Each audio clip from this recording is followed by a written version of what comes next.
good afternoon, everyone, and welcome to the LTC webinar series. My name is Brian Bates, Director of Professional Learning for the LTC. I'm joined today by my colleague, Mindy Fiscus, who's Digital Access Coordinator with the LTC. And before she gets going here, I just want to have a couple quick reminders.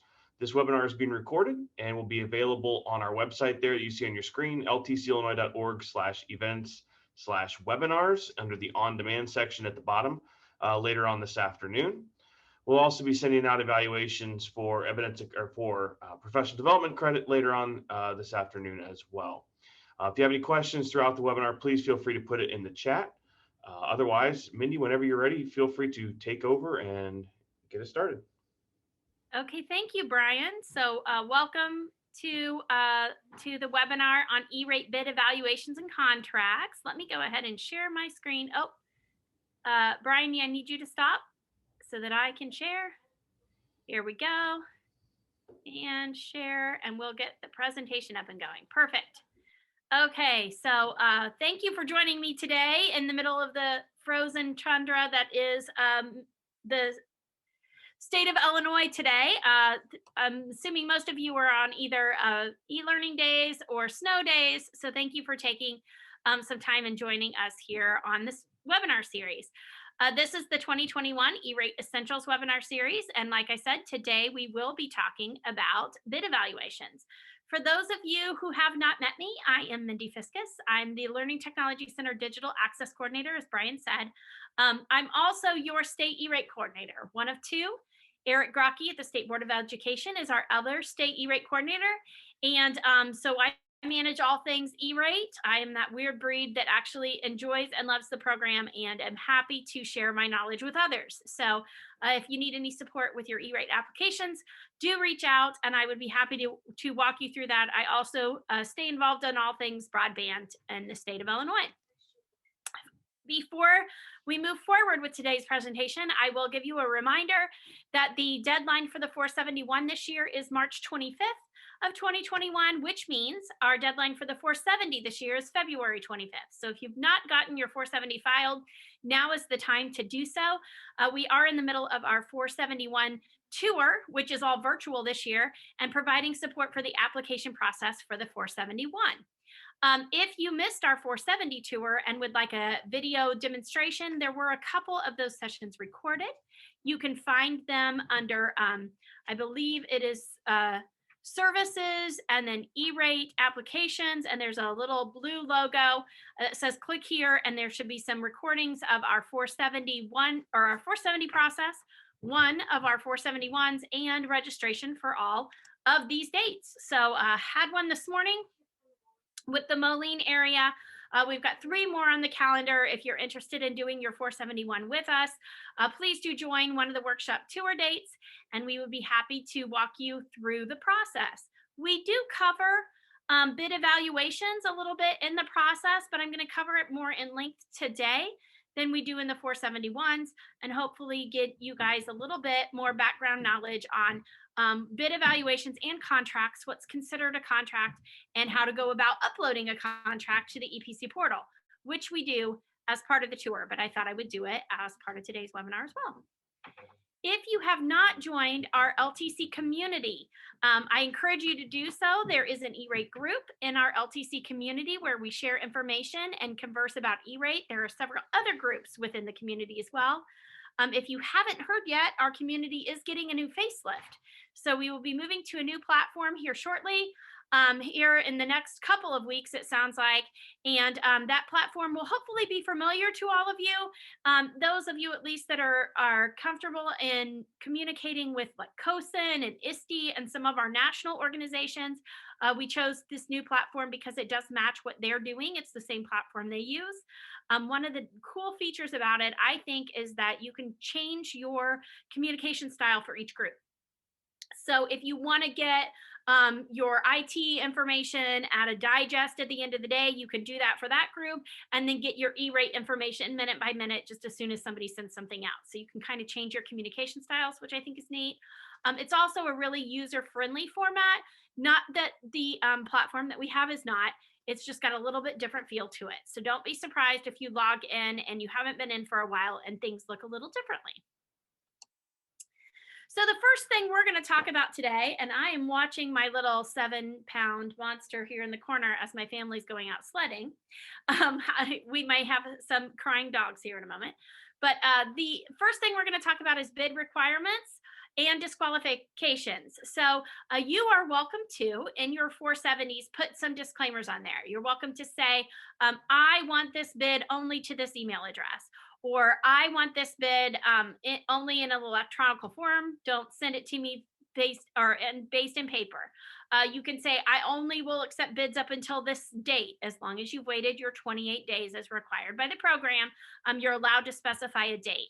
You are also allowed to say, I'll give extra credit for. So one of the things that I've seen frequently within our state bids is for wiring projects or fiber builds, where school districts have said, you are required to attend this day, this one day where you can do the walkthrough of the building and get all of the information that you need. If you require it, then anybody who doesn't attend is disqualified. But if you say extra points will be given for attendance at this event, that allows you to go ahead and accept bids from other providers that didn't make it to that daily walkthrough, but you can give additional points to those who did. A little bit of a disqualifier versus a extra point gainer there, simply because some of our schools are a little fearful that they won't get any bids if they require somebody to be on site. But that has been really successful for several of the wiring projects that I've seen. In addition to that, you are fully within your rights to say, in the 470, I am only accepting bids, or bids will be preferred, that do the SPY discount. So what that means is, if the provider is willing to submit a bid, they are also willing to allow you to just pay your share and bill USAC for the rest. Really, this is a district decision one way or another. You as the applicant get to choose how you want to do those discounts or lump sum payments as you will, but that does give a specific requirement for those who are bidding. If you want to give some disqualifications, you are allowed to do so. It's going to be okay, Augie. They'll be back in a little bit. Okay.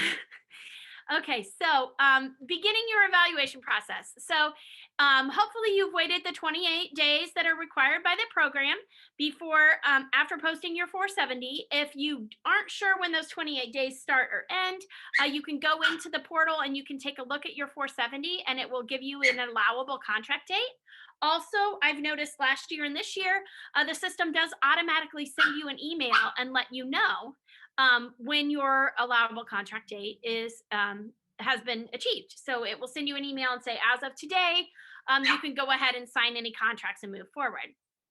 I did put a link here in this presentation for a nice organized way that I got from another state. This is actually from my partner in Louisiana, who's the state coordinator, to kind of gather and collect all your bids.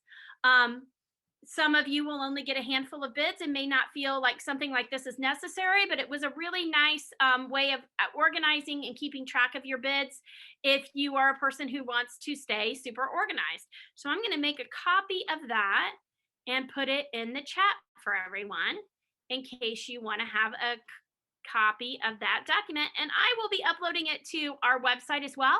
I just found this document today and was pretty excited about being able to share it with all of you this afternoon. So let me get back to my main page here. There we go.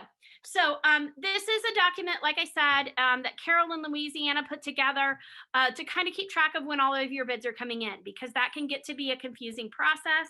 It's also nice to have this document in an electronic format, so that as you're collecting things now, I'm finding more and more people have their virtual folders on the drive instead of,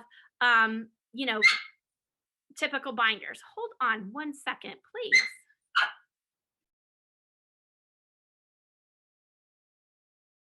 Okay, my apologies. Working from home is a challenge with small children and dogs, right?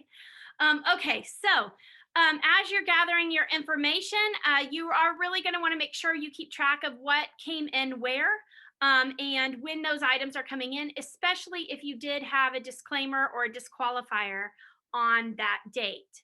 Oh, thank you. I'm sorry. I didn't realize I just sent that to the panelists. Thank you, Brian, for sharing that on. Again, if you have any questions for us, Brian's monitoring the chat and can share those out to me. If you have any questions as we're going along, I will be happy to pause and answer those. So if you have not already, once you have your documents all loaded and collected and in your drive or in your binder and ready to go on the date of 28 days or after, you then get to put together a wonderful rubric and evaluate all of your bids. Most people that I know do a different rubric for each kind of service or each type of equipment that they are getting. Some people use a standard one for all products and services that they're receiving with the force or with category 2 versus category 1. There is something that you do need to check though on this last bullet point. You should really know whether you need to have approval by your school board to go ahead and move forward with the E-rate process, or if that's something you can do on your own and update them of the information after the fact. When I very first started E-rate, I noticed a lot of the school districts going to the school board and getting approval prior to filing, and that is kind of reversed in its trend. And I see a lot of people going ahead and moving forward with E-rate applications and just not necessarily needing school board approval as much as school board notification at some point. But there are still a few out there that I find that need to have bids approved by their board before they can submit them into a 471. And with the deadlines being in March of each year, you kind of have to schedule that on the calendars. Typically, our school boards are only meeting once a month and now virtually. So definitely something that you have to plan ahead for. Right here. Okay, so we do have several districts in our state that sometimes only receive one bid. If that bid is cost effective, and I do encourage you, especially for category 2, to at least do a quick Amazon search and see what those products are worth, because I have seen some people denied for an exorbitant amount for certain devices. If those bids are reasonable, you can move forward and document that you've only received one bid. If you've received 0 bids, you can go out and reach out to vendors within your area. So if there's a typical vendor that you have worked with, you can go out to them and you can say, hey, I'm seeking a bid for this stuff. The good way to do that is just to print off a PDF of your 470 and go ahead and email it to them in that way. That gives you a chance to collect bids from those providers. Please do note that you really are not to reach out to providers until that 28-day waiting period has elapsed.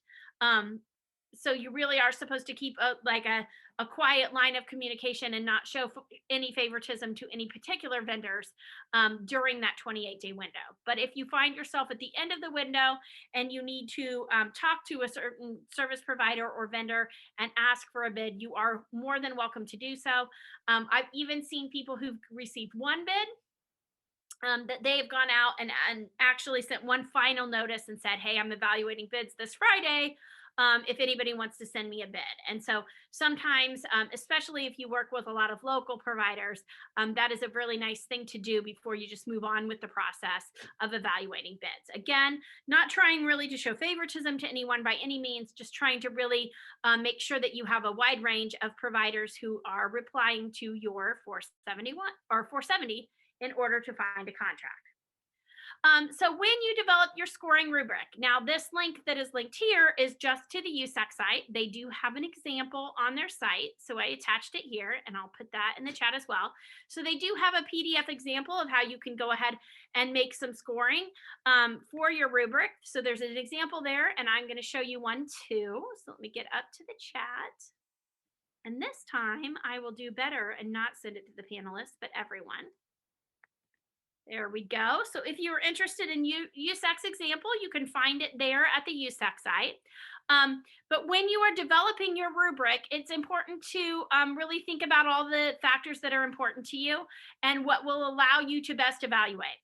Some school districts have a very strict policy that they are only using cost as the primary factor and the only factor, and that is okay.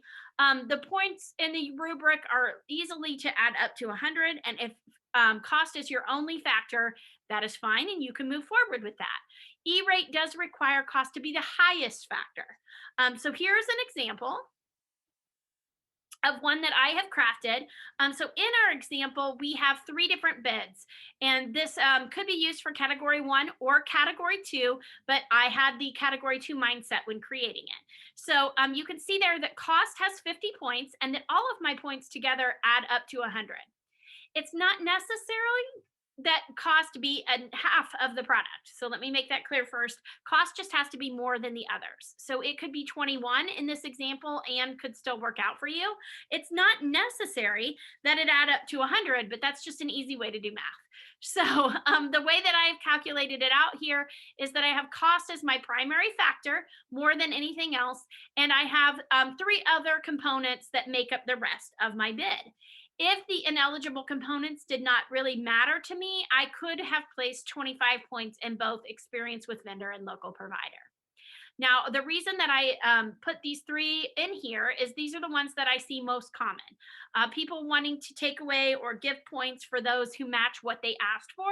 So if you asked on your 470 for a Cisco brand product, you are required on the 470 to be open to any other brands and products. So if you said you wanted Cisco, but you got somebody gave you a bid for Aruba, you could take that into consideration. So in this element, the ineligible components indicate if it is higher cost, then it would be less points. Meaning, bid B is exactly what I asked for. So I asked for a Cisco component. I got a Cisco component. I don't have to change out anything else in my network. Where bid A was similar and it works well, but I might need to get some adapters, or I might need to change out one other component in my network, which will cost me something that I haven't set aside E-rate funding for it. So it will cost me a little bit. So that is 5%. Where bid C, that 0 points there in that category indicates that they've given me something that is entirely different. Maybe it's an Aruba network component. And in order to get those components to work, I'm going to have to change out a lot of stuff in my network, if not everything. Which would require me to spend more money than I was planning to. So again, bid A works with what I have. Bid B is exactly what I wanted. And bid C is off the mark, but I am evaluating it as an operable bid, as you are required to do. Then I have a couple of different disclaimers in here that I've seen a lot. In bids that talk about experience with the vendor, and you can give some points for that. I've also seen reputation of vendor, and I've seen on our listservs and things across the state, people saying, hey, have you ever worked with XYZ vendor out of California or something like that? Trying to get an idea if people have a good, if the vendor has a good reputation, and assigning points as that.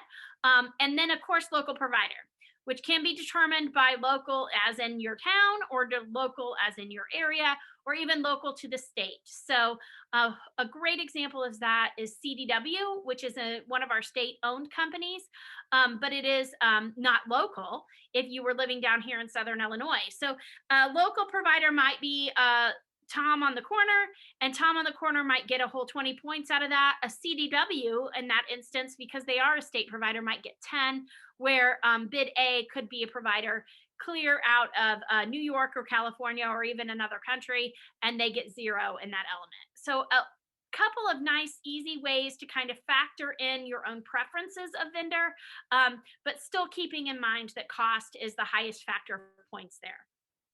And you can see from my description below the 3 different bids and where they were coming from and what that looks like. In my 471 sessions, we have some discussion about bid C. Bid C is the most expensive, but it also is a local provider. And in the scenario that I like to give, I like to say, hey, bid C came from Sam's Computing on the corner. Both of his kids go to your district. He thinks his XYZ brand is the bomb, and you should all be using it. Why are you ridiculously using something that he thinks is not what you need? But at the same time, it's not really the direction that you want to go. Out of these 3 bids, bid C is most likely to come back to you and want to know why it was they didn't win the bid. That being said, you can show them your rubric if you choose to, but you don't have to. So I've seen people say, hey, I'm not comfortable giving you my rubric and just leaving it at that. I did have a vendor last year, category 1 internet service provider, talking about building a network, who wanted to see the rubric, and the superintendent said, I don't have to give that to you. And the provider said, I don't have to file a FOIA request. And so a little bit of a threat there. I think she did go ahead and give the rubric. I would just suggest if you are going to share that rubric with any of the losing bidders, that you remove the other bidders' names and any dollar amounts that you might have written down. So a lot of people will replace bid A, B, and C with the overall cost of the bid and the provider name. I would recommend that you go ahead and remove those names and specific costs if you're passing that over to someone else. I just don't like the idea that vendors would be using school districts as marketing research or anything like that. So do keep that in mind. If USAC is to ask you for the bid evaluation within your review, you do need to give it to them. So it doesn't matter whether it's on this fancy page in a chart on a PowerPoint or in Excel, or if it's written on a napkin and a photo taken out of it, of the napkin to give to them. You really do need to provide that to USAC. In most cases, what USAC is trying to show is that you did have cost as the highest factor, and also the date of that bid evaluation. So that bid evaluation is supposed to be whatever date you said in your 470, and 28 days after that 470 was filed. So they're looking for evidence that you did wait 28 days before picking your vendor and that you had a free and open bidding process. Again, it is okay to have your bid done on that allowable contract date when you get the email that day. It is okay for you to do it on that day. It is also okay to do it on the day that you file your 471. But you wouldn't want to be showing documentation of a bid evaluation that happened after you filed the 471. That 471 is supposed to be certifying that particular bid. So something popped up here. I think we have a question from the field, and I can't see the questions. So Brian, if you see that question, holler to me and let me know what that is. Yes, the question is, if I get only 2 bids, I don't have to do a rubric, do I? I can choose the lowest cost bid. If the lowest cost is what you're going by, you don't really need a rubric. You just need to note that one was cheaper than the other. That is your entire rubric, is cost. If you've got the 2 bids in hand and you really want to go with the one that's not the cheapest, keeping into consideration if we didn't have a bid C here and we just had an A and a B, it depends. If the winning bid is the cheapest and you're going with that and you don't want to take anything else into consideration, you wouldn't have to spell it out like this. I still think it's a good idea. So if you are doing that and you don't have a rubric, you might want to jot down on a piece of paper just a note of it in case USAC does eventually ask you for evidence, that you can say, hey, I went with the cheapest bid and here were the 2 costs on a piece of paper. Even if you have cost bid A versus bid B is the winner. And some people will even say you can go as far as to email that to yourself to memorialize the date. That's fine if you want to do it that way. Anything with a date on it would be preferred. Great question, though. So that being said, once you have chosen your winning provider, please contact your vendor.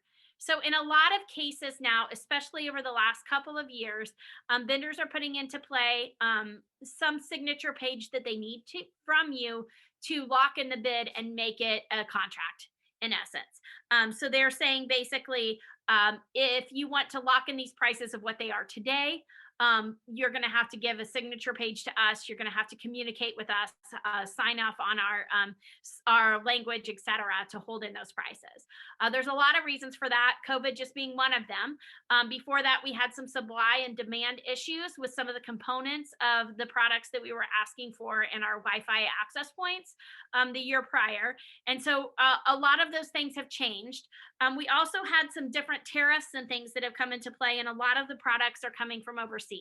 And so in order to just cover their bases on the provider end and lock in those prices for you, they're just going to need some assurances and signatures from the school district. So they were reporting to USAC that they weren't even aware that they were winning your bids until lo and behold, you came in 6 months later and wanted that same price. So please do communicate with your vendors. In addition to that, communicate with your vendors if you have any questions on filing your 471. Once you've chosen them, that opens up the door for all kinds of communication. So if you don't know what category or what type that certain product falls under, or whether a license is considered internal connections as part of the device, or whether that is a special extra package for I think they call it patches and upgrades, which would be considered basic maintenance, please do ask. So many times your vendors can go ahead and provide those clarifications for you and allow you to move forward with your 471 and have everything in the right place. And so I encourage you to go ahead and communicate with them, make sure they know that they were the winning bid. There is no requirement to let the losing bidders know that you did not choose them, but that is a polite thing to do. And I encourage you, if you are not choosing a provider, to go ahead and, or choosing a provider, to send to the other ones just a really friendly email that says, thank you for your bid. I did receive it. We evaluated our bids as of this date. And unfortunately, your bid was not chosen as a winner, but we will consider your company for future purchases, E-rate and non-E-rate related in the future. So, something that just words it out and says, unfortunately, you weren't the winner this time, but we'll keep you in mind for other deals. That's just a polite way to handle the situation and saves you from having people complain about you in the future. And we want to avoid that if at all possible. So the question is, are you ready for a contract, and what counts as a contract? And so I'm seeing this almost on a daily basis now that we are in that contract creating window. What is a contract for E-rate? Well, it is any kind of binding agreement.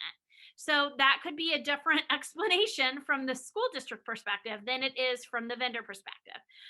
So note that you really do want to make sure that if you were to go to court on a contract and hold you to something, or try to hold those prices for you, that you do have something in your favor that works in your favor in a court of law. That being said, a contract can take a lot of different forms. It doesn't necessarily have to be a sign on this dotted line approved by your board contract unless your board requires that. And so you can't really do verbal agreements. You do have to have something in writing. Quotes don't technically meet the FCC requirement, but a quote with a email exchange saying, I have agreed today, you were my winning bid, and I'm moving forward with my 470 would be enough. And so sometimes we'll even see people send the quote back to the provider and get like initials and a date from the school district perspective, and then initials and date from the provider to say that you're moving forward. Sometimes those contract negotiations and the legalese, et cetera, for our larger districts take some time. So going ahead and securing something in writing with a date on it would be great. You can move forward with your E-rate process, and you can cross those T's and dot those I's later. That is okay. As you're moving forward with the contract uploads that we'll say here in a little bit, you don't necessarily have to attach a contract to the form, but if you do not, PIA review will be asking you for it. And I'm finding that PIA review is also asking for more recent copies. So if there's not a date or a signature or something on that contract that shows it's a legally binding agreement, they are coming back to the people who submitted the forms and asking for a dated copy or a signed copy of that. So know that moving forward, the requirements are being enforced a little bit more than they have in the past. I mean, the question popped up here. Okay. Someone submitted the 470 for Cat 2, includes cable, switches, installation, all that stuff. Responses from vendors are all over, with some only hardware, some only cables, some for the entire project. Can you disqualify vendors if they do not provide installation configuration, or it's an incomplete? Okay, so if you said in your 470 that would be a disqualification, you can. But if you did not, you cannot disqualify. However, let me go back to my chart here. You could have one of your elements here as complete bid. And so you could say, cost was 50, complete bid was 10 to 20 points, or could be 49 for all I care, 51 and 49 if you want. And the complete bid could be included the installation and everything else that you wanted, if that's a high enough factor to you. That's not a disqualification, but it does allow you to kind of sway things in your favor if you want. So that's a good way of handling that. Again, please pay attention if you have any state or local procurement codes. Most of the time, because you are filing on behalf of your district, there really isn't anything that ties you into legally binding agreements, but that can change from county to county. So if you are in the Cook County area, you might want to double check. I'm not as familiar with the Cook County laws as I am with some of the other states or some of the other counties in our state. Most counties seem to be really flexible. Our local control state provides for that a huge amount of flexibility from school district to school district, but do make sure that whatever you're doing does create a legally binding agreement in the mind of your school district so that you can move forward with it. So I'm going to do a quick demo to wrap us up on how to upload a contract in the EPC portal so that you can take a look at what that is required in that and see that process. I did provide the step-by-step over on the left. So we're going to log into the portal and then click on the district entity, choose contracts from the sub-menu, and then select manage contracts in order to get where we're going. So I did want to provide that out step-by-step for you on the left. Also, a couple of things to note on the right while we're in here. You are encouraged to upload a copy, but again, as I said, that isn't required. You'll note when we're in the form that there are some things that have an asterisk and will require some documentation or some notification of yes or no in those sections. But there are others that don't have any kind of requirement there, and I'll note them. In addition to that, this is all going to be kind of like zip. I like to say saran wrapped up and sucked into your 471. So it will be part of your 471. And so in your 471 submission, you are certifying that this information is correct to the best of your ability. And so it is important that you do try to provide accurate information to the best of your ability here. In addition to that, there is also a section in the form where it will ask for the 470 number, and that is the 470 number that they will be using and cross-referencing for dates, etc. So your starting and ending dates are going to be increasingly important as we move forward. So I'm going to go turn off my. Let's just turn off this PowerPoint here. And I'm going to keep sharing. Hopefully you can see my applicant landing page. Can you please confirm that for me? Because my chat popped up in the middle here. I'm trying to figure out how to get that out. Yeah, we see the My Applicant landing page. Okay, you don't see the question and answer? No. Trying to get that to go away. I will click the X. There we go. If all else fails, click the X. So this is the applicant landing page. Big thank you to Hudsonville School District who allowed me to have a login there on their system. Sometimes it's a lot easier to see something in a live site than it is on our sample site, and this being one of them. So you're going to click on the district name, either right here under the logo or down here under the My Entities, and that's how you're going to access the contract page. So this is the detailed information page for the district. Again, if you were doing the 470 with us, this is the place that we indicated what our student counts were and how to calculate the Category 2 budget moving forward. So if you are interested in more information about the Category 2 budget, we did have that webinar a couple of weeks ago, and it is on the recorded webinars if you want to check that out. So from this district information page, I'm going to click over here on contracts.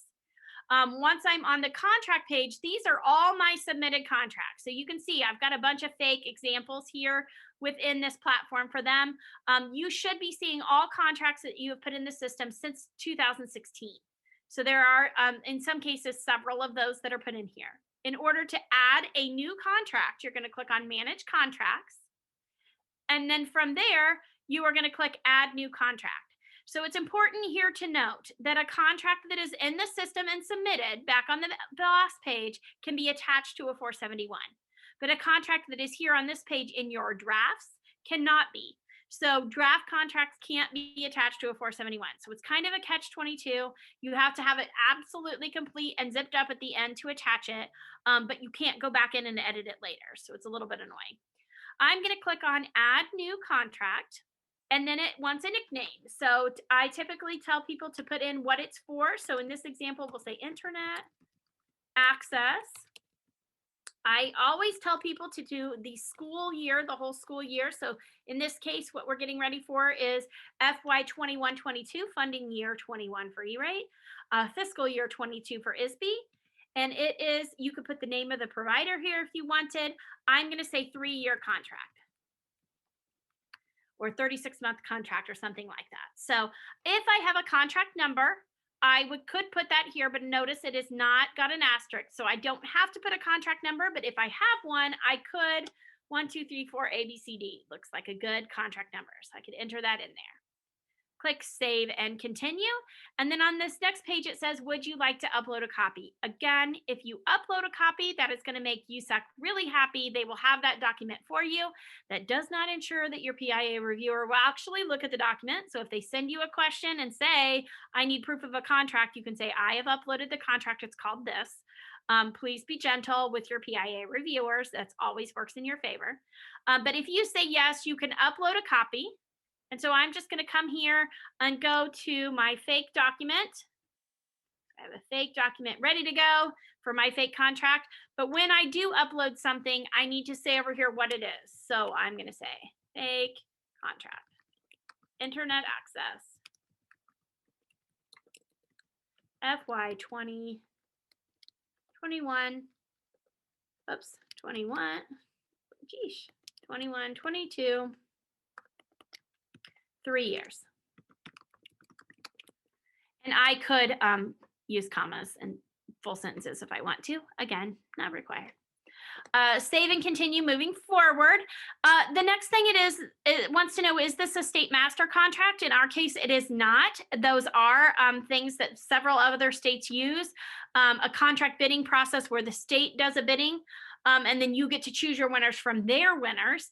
So that would be considered a state master contract, and also a multiple award schedule. So you can choose one for each window of service that you need. And so those are both options, but in our case, most of the time in our state, they are both no. And then moving forward, it wants to know about piggybacking. So the first thing it says is, can others piggyback off your contract?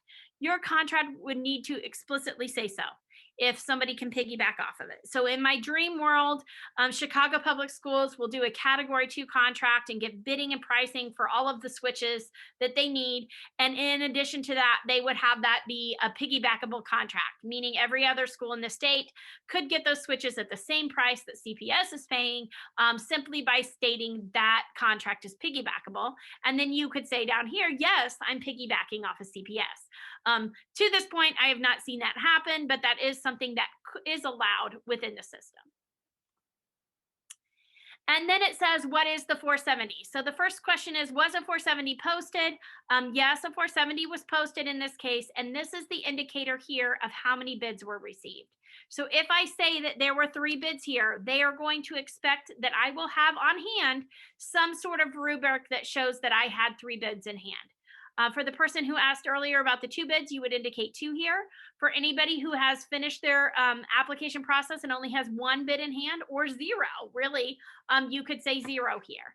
If you have 0 bids, you are able to use a current bill moving forward as reference or evidence of a contract. So you could attach a current bill with current pricing and say 0 bids here and move forward with that. Again, please do a cross check on those and make sure that you are getting a regular pricing. For Category 1 services, there are some websites out there that you can see what school districts are paying for their internet access, and it's always good to kind of cross-reference and have some evidence to go by to show that that is most cost-effective. This question here asks if your form was posted prior to 2016. That is just an indicator for the reviewer, because this system was started in 2016. So any kind of contracts or 470s that you would have filed will be in the system after that. If it was before 2016, they are going to want to go look in the archive system. And so that just indicates that to them that they need to go look there. Otherwise, if you're choosing something that is prior or after 2016, you can use the search tool below. So it should already have your district billed entity number that you logged in with. And when you click search, it will provide for you all of the 470s in the system on file for your particular district. All of these columns are searchable, so you can do a search by funding year and go to, the newest year or the oldest year. And I'm going to click here on the 470 for 3 years of internet access. Notice over here on the service type, it is for internal connections. Sometimes people do different 470s for different things. You can see that Hudsonville is in the habit of bidding out some contracts for basic maintenance of internal connections and internet all on one. But some school districts do one 470 for internal connections, one 470 for basic maintenance, another 470 for internet access. So do make sure that the one you are indicating is the correct one and has the right service type over here on the right. So clicking save and continue, it does again ask for an account number. And if you have one, you can put it in there. But if you don't, there is no asterisk and you can leave that blank. And then over here, it's going to ask for your service provider. So the service provider SPIN number is something really nice to have. I did look at somebody's 470 narrative today, and in it, he said service providers are required to provide their SPIN upon their bids. For documentation, which is nice and handy because he'll have that SPIN number ready to go when he files his 471. You can also do a search. You can do a search by the SPIN number if you have it. You can also do a search by name. For this particular school district, they use Metro Communications as their provider, and that is what this contract references. So I'm going to do a search for Metro. And the reason that this is a really nice example is because there are several Metros: Metropolitan, Metro LLC, Metro Optical Solutions, and there are actually 30 of them if you pan over. So there's a Metro Computer Solutions in Illinois, and lots of different options here that do have Metro in their names. And so in this case, you want to kind of reach out to the provider to ensure that this is the right one. But I happen to know that Metro Communications Company Incorporated in Illinois is the right provider for this particular school district. So you can do a search for the name. There are others within our state that do business as another name. So for example, we have one, Mediacom is not listed as Mediacom. It's listed as MCC or something to that effect. Another one is Clearwave is listed as Delta Communications. So sometimes you might find what they're called under their other ownership name, a higher level of ownership. And so we see that a lot when smaller providers are bought out by larger providers as well. So clicking save and continue will take us on, and it wants to know, is this a multi-year contract? Yes, this was a 3-year, and this is a catch here. So what is the date that you awarded the contract? Again, if I have documentation that shows I awarded it last Friday, I really need to choose that last Friday date, and that's the date that should be on my evaluation paperwork. If I chose today, I can say today. If I chose a date that was prior to the 28-day window, I would get a little error here, a warning that says, hey, that looks like that's too soon, and that you have not elapsed your 28 days. So there is a little warning there for that. The next thing it wants to know is, are there voluntary extensions? So this is something that has to be noted in the contract. There are providers in our state that will sign a contract for 3 or 5 years with another 3 or 5 years of extensions. So many times I see 3-year contracts with 2 years of extensions noted in the contract. Other times I've seen 5-year contracts with up to another 5 years of extensions for longer term contracts. USAC really does kind of discourage contracts that are over the 3 to 5 years. They really like that shorter time frame because prices do change so dramatically. But if you do have voluntary extensions in yours, they want you to note what those end dates are if you were to use all of those extensions. So that is a few more questions to answer if you're doing that. Again, nothing says you can't have a 10-year contract. It's just that they prefer or encourage you to have 3 to 5 year contracts within the system, as prices do change from year to year. But some of your providers who have a significant outlay of money to build to you or bring that connection to you will sometimes leverage longer contracts in order to make up that cost. The next one says, is there super secret pricing confidentiality? So if you think you have super secret pricing, that's fine. You click yes, and you're going to need to explain why that is you think so. Sometimes if it just says in your contract, I will not give my pricing out to other schools around me, or whatever the legal term for that would be, that doesn't really measure up to the requirements of the FCC. The FCC does have an open bidding process and an open data portal. And so they are very much on the side of sharing that information and making it publicly available, because they want to ensure that you are getting the best price for your money, or the best service for your money. And so in order to encourage that, about 5 years ago, they opened that up and said, yeah, you can't just say that this is secret anymore. This is something that we're going to be able to share with everyone, both for their reports and records at the FCC, but also for all of you. So clicking save and continue will then take you to the very last page. And if you were watching closely, this blue bar along the top was filling out along the way. And this is the last page that you will see. Again, this is the page that will wrap up all of this information into a one document that will be all this information sucked right into the right sections of your 471. It does have your contract information. It does have the 470. It does have the service provider. And it does have your award date. So it does have everything, including the document, and that will populate over into your 471 when you attach it in the form. So again, in order to be able to attach it, you have to click complete. And this would give you a complete fake contract to attach. I'm going to do that. And you can see here is my brand new contract that I submitted today. Contract number 1234 ABCD. Again, I have so many that are in here. It's nice to have a real spelled out name for what that is. And again, if I click on the view, it will allow me to see that contract. So if you are in the middle of a contract, if you have signed a 5-year contract for internet access and you're now in year 3, please do check to see if your documentation is correct here. If you have signed a previous contract, let's see if I can find one from a previous year. Here's a fake year contract. So if you signed a 3-year contract and now you're getting an increase in bandwidth, 2 things to check. 1, that your 470 did allow for that range. And 2, you might consider putting in a new contract and attaching some kind of documentation that shows that higher bandwidth and that higher amount. It's just appreciated on the PIA review side. They will be asking you for evidence of that higher bandwidth and dollar amount if you don't automatically provide it. So just a tip there as well. So hopefully you've enjoyed the live demonstration, that you've gotten a little bit more information from our webinar today. There are a couple more webinars on our calendar. So you can see we're going to do a 471 tips and tricks on the 9th of March before that window closes on the 25th. So you can join us for that if you want. Again, please do visit us for the workshops. They are from 9 in the morning till 1 in the afternoon and really provide a lot of hands-on time for questions and answers and step-by-step through the forms. We do a demo of Category 1 and Category 2 both on those workshops. So join us for those as well. And we will be talking in April about PIA review and next steps. If you find in the meantime that you are already assigned to a PIA reviewer and getting questions that you are need translated from Erate Speak to English, that is what I'm here for.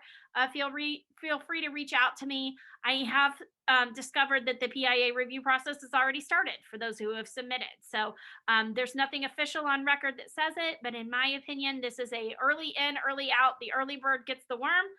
Go ahead and get those 470s and 471s submitted.